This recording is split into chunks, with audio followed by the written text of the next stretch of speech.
Meninos e meninas, donzelos e donzelas, bom dia, tudo bem? Vamos dar continuidade ao nosso estudo sobre a antiguidade, as civilizações antigas. Nas aulas anteriores, nós estudamos a chamada Antiguidade Oriental, Egito, Mesopotâmia, Hebreus, Fenícios e Persas. A partir dessa aula, nós estudaremos a chamada Antiguidade Clássica. E na Antiguidade Clássica, nós temos duas civilizações, a civilização grega e a civilização romana. Na aula de hoje, nós começaremos a estudar a civilização grega, ok? E tem algumas informações preliminares sobre a Grécia. Uma delas é que a Grécia se desenvolveu no continente europeu.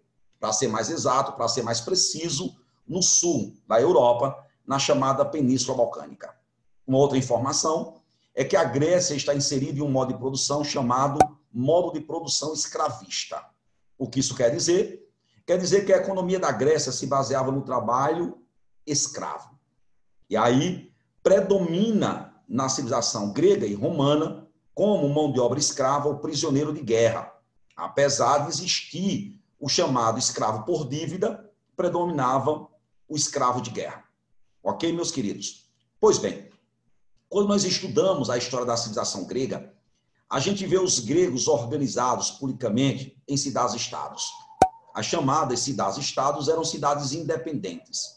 Eram cidades autônomas, autossuficientes, onde cada cidade tinha o seu próprio governo, independente da outra. Cada cidade tinha sua própria economia, sua própria legislação e o seu próprio Deus protetor. Ou seja, eram cidades totalmente independentes. Isso significa que, do ponto de vista político, a Grécia não tinha unidade política. Não havia centralização do poder, girando em torno de um governo.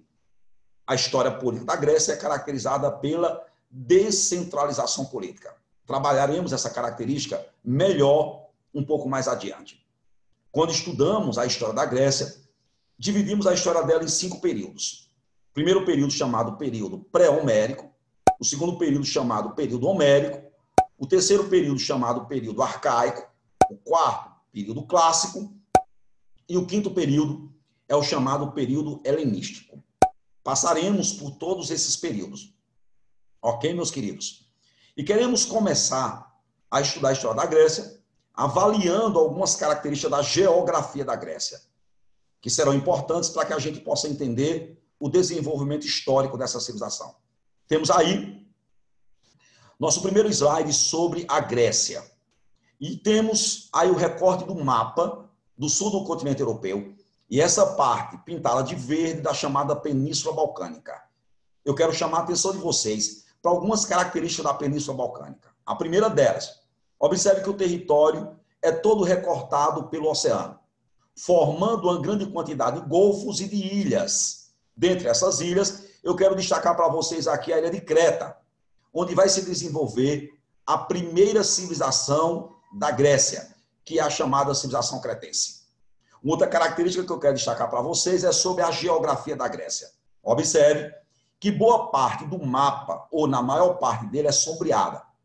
O que isso quer dizer quando estudamos geografia e pegamos um mapa onde tem uma parte sombreada? Isso trata de relevo. Quer dizer que nessa área sombreada existem cadeias e montanhas. Significa que o território grego é um território montanhoso. Consequentemente, podemos deduzir que planícies de terras férteis não eram abundantes na Grécia Antiga. Logo, a disputa pela terra fértil vai ser uma marca registrada na história da Grécia, provocando conflitos e ondas migratórias, e ondas colonizadoras e diásporas gregas, que nós vamos falar sobre isso um pouco mais na frente. Uma outra consequência derivada dessa geografia é sobre a organização política da Grécia. Eu acabei de dizer para vocês que, do ponto de vista político, a Grécia é descentralizada, organizada em cidades-estados. E isso tem a ver com 2 aspectos. O primeiro deles, que não é tão relevante, é a geografia. O fato do território ser montanhoso dificultava a comunicação interna entre as cidades, o que contribui para o desenvolvimento de cidades independentes. Mas eu disse que esse aspecto não é relevante. O que é mais relevante é o aspecto econômico. Na grande maioria, essas cidades gregas tinham a mesma base econômica. Significa que a economia entre elas era uma economia concorrente, não era uma economia complementar. Consequentemente, isso desestimulava o contato econômico interno, contribuindo para o surgimento de cidades independentes, autônomas.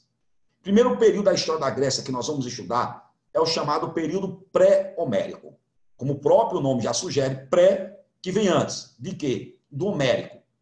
Antes das obras do poeta Homero, Ilíada e Odisseia, que nós falaremos um pouco melhor sobre isso adiante. O período pré-homérico conta a história da Grécia anterior à chegada dos arianos, anterior à chegada dos povos indo-europeus. O período pré-homérico conta a história da Grécia no período de formação, de estruturação da civilização grega. E essa é a primeira informação que nós vamos, ou a próxima informação que nós vamos trabalhar sobre a história da Grécia, no período pré-homérico, a formação do povo grego. E a formação da Grécia se dá por meio de uma miscigenação.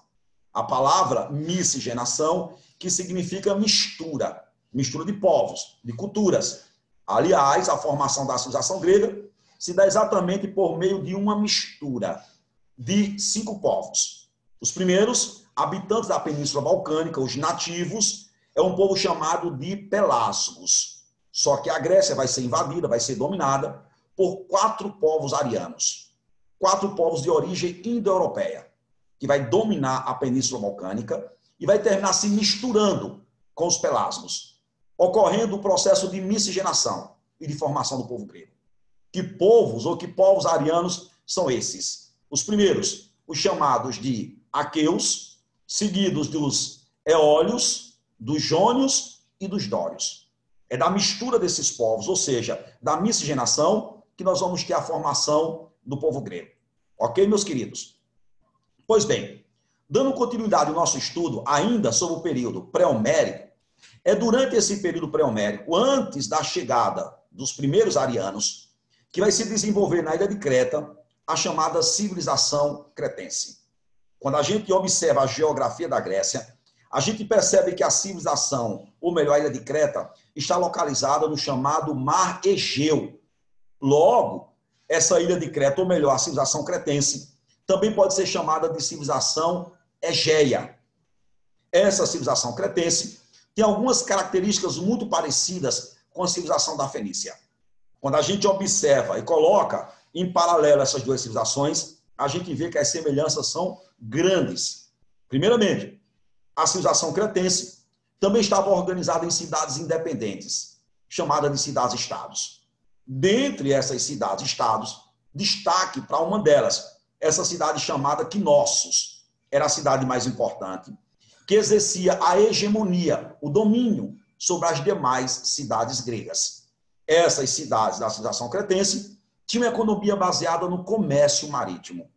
Consequentemente, elas eram governadas pelos ricos comerciantes. Por isso que essas cidades da civilização cretense também eram chamadas de talassocracia. Lembram do conteúdo que estamos sobre a Fenícia, que a palavra talassocracia significa governo dos mares. Disse para vocês agora há pouco que dentre essas cidades da civilização cretense, destaque para a cidade de Knossos, que exercia o domínio, a hegemonia sobre as demais cidades gregas. Essa cidade, que era governada pelo chamado rei Minos. Minos era o título, não era nome, era o título dado ao rei que governava a cidade de Knossos. Cidade esta que exercia o domínio, a hegemonia sobre as demais cidades gregas. E terminava impondo pesados tributos. Sob a ameaça bélica, exigia que as demais cidades gregas pagassem tributos à cidade de Knossos, governada pelo rei Minos. É da palavra Minos que vem o termo, que vem o nome Minotauro. Aliás, o mito do Minotauro é uma das principais fontes de relato sobre a história da civilização cretense. Até pouco tempo, ou durante muito tempo, não existiam relatos históricos sobre a existência da civilização cretense. Logo, o relato que descrevia a existência da civilização cretense era o relato do Minotauro, que não dá tempo a gente discorrer sobre o mito do Minotauro aqui. Ocorre que essa civilização cretense vai terminar sendo destruída, vai terminar sendo dominada. E ela vai ser dominada com a chegada dos arianos. E a invasão dos arianos dos primeiros povos indo-europeus, é o acontecimento que vai marcar o final do período pré-homérico e o início do período homérico. A invasão dos arianos ocorre ou marca a transição do período pré-homérico para o período homérico. Teremos a invasão dos arianos, a chegada dos aqueus, dos eólios, dos jônios e dos dórios. Na primeira leva, na primeira invasão, os aqueus, eólios e jônios. São os aqueus que irão se estabelecer na Grécia, irão se estabelecer criando uma civilização que vai ter como capital uma cidade chamada Micenas. Daí essa civilização, criada pelos aqueus, ser chamada civilização micênica ou civilização aqueia. E é esta civilização micênica que vai declarar guerra à civilização cretense e vai dominar, subjugar, levando ao declínio, à decadência da civilização cretense. O último dos invasores, dos arianos, que vão dominar a Península Balcânica, são os dórios. E a invasão dos dórios, o acontecimento que marca o início do período homérico. Aliás, esse período recebe esse nome, período homérico, em alusão a esse poeta grego chamado Homero. Homero é autor de duas grandes obras, dois grandes poemas, um chamado Ilíada e o outro chamado Odisseia. Na primeira obra, chamada Ilíada, Homero descreve a história da Guerra de Troia. No segundo poema, chamado Odisseia, Homero vai descrever as aventuras de Ulisses, também conhecido como Odisseu, rei da cidade de Ítaca. E dentre as aventuras de Ulisses, uma delas é a sua participação na Guerra de Troia. Ok, meus queridos? Pois bem, o acontecimento que marca o início do período homérico é a chegada dos arianos, ou melhor, a invasão dos dórios. De todos os povos que eu relatei para vocês, os dórios são os últimos invasores. Os primeiros invasores são os aqueus, seguidos dos eólios e dos jônios. Disse para vocês que nessa obra chamada Ilíada, Homero descreve a história da Guerra de Troia, que conta exatamente a história da guerra entre gregos e troianos, pelo domínio do Mediterrâneo e do Mar Egeu. Quem descreve essa obra, ou melhor, quem descreve essa guerra, é Homero. Mas Homero descreve essa guerra de forma poética. Então, segundo ele, essa guerra teria ocorrido por causa da disputa por o amor de uma mulher, que é Helena, esposa de Menelau, irmão do rei da cidade de Micenas, Agamenon. No entanto, essa guerra não ocorre por motivos românticos. Não é por causa da disputa pelo amor de Helena. Essa guerra é fruto do expansionismo da civilização micênica, que vai encontrar no seu caminho a cidade de Troia. E a disputa entre a cidade de Troia e a cidade de Micenas, pela hegemonia no Mediterrâneo e no Mar Egeu, é o que vai provocar a Guerra de Troia.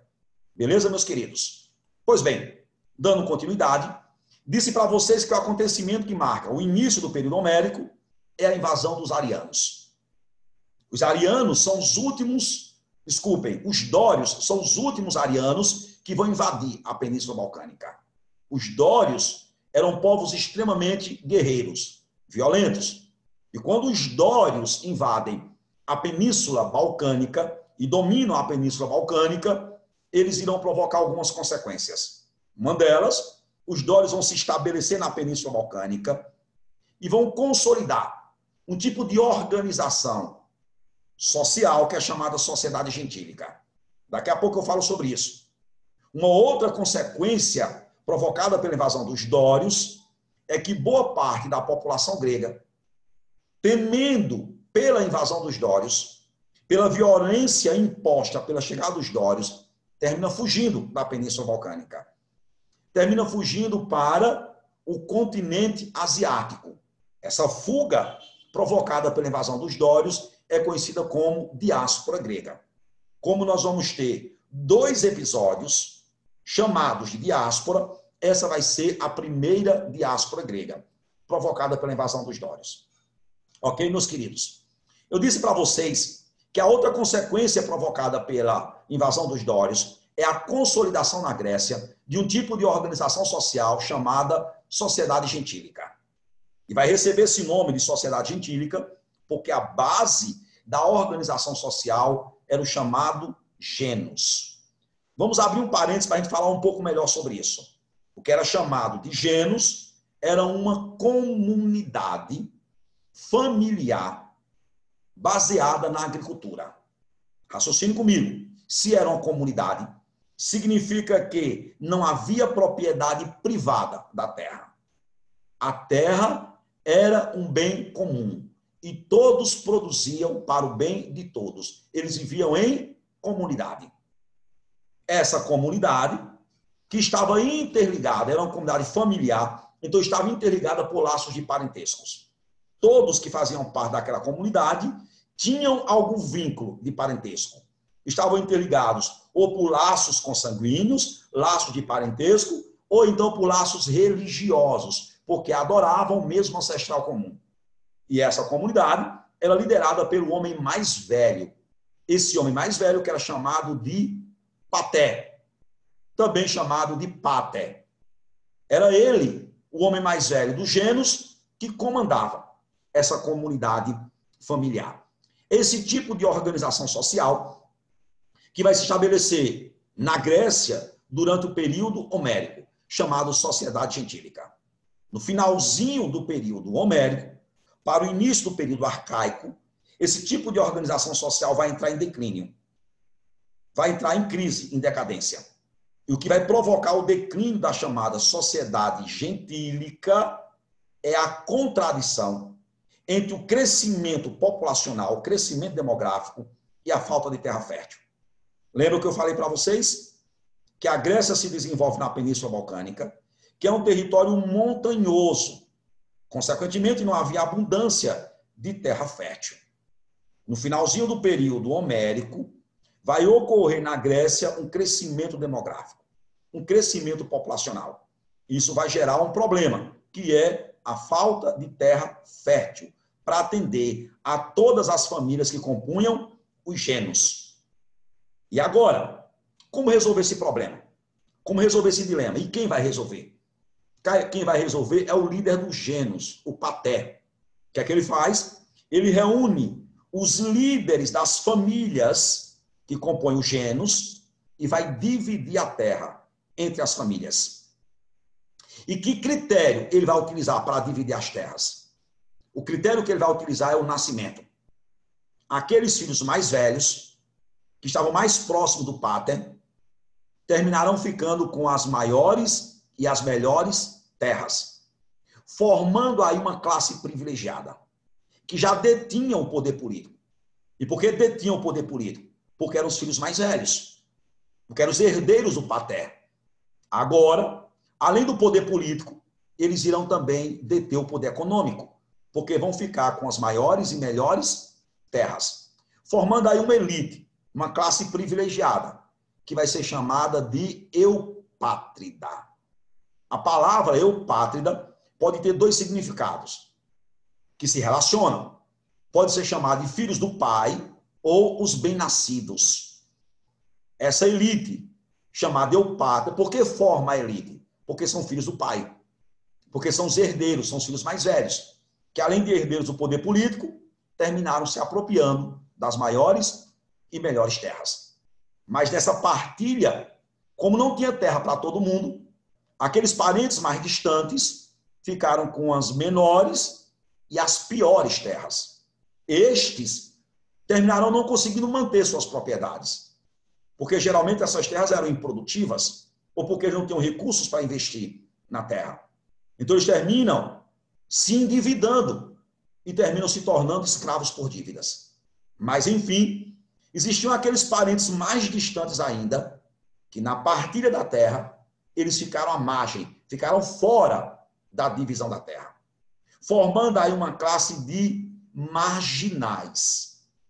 Aqueles que ficaram à margem, que ficaram fora da partilha, que ficaram sem terra. Esses marginais também eram conhecidos como tetas. E isso vai terminar provocando na Grécia homérica conflitos sociais por falta de terra fértil. Estes marginalizados terminarão protagonizando uma onda migratória, terminarão fugindo da Grécia, uma segunda onda migratória, colonizando outros territórios na Europa e na Ásia, formando novas colônias, novas cidades gregas. Esse novo processo migratório vai ficar conhecido também como diáspora grega. Mas vocês lembram que já ocorreu uma diáspora grega, provocada pela invasão dos dórios, e aquela nós chamamos de primeira diáspora grega. Então, esta nós vamos chamar de segunda diáspora grega. Preste atenção, sendo que a primeira foi provocada pela invasão dos dórios. Essa segunda é provocada pelos conflitos, pela falta de terra fértil. Beleza, meu querido? Beleza? Na nossa próxima aula, nós iremos estudar o outro período da história da Grécia, que é o período arcaico. E nesse período, nós vamos falar sobre as cidades-estados da Grécia, sobre as polis gregas. Beleza? Muito obrigado pela paciência. Tchau e até. Até a próxima aula. Beijos no coração.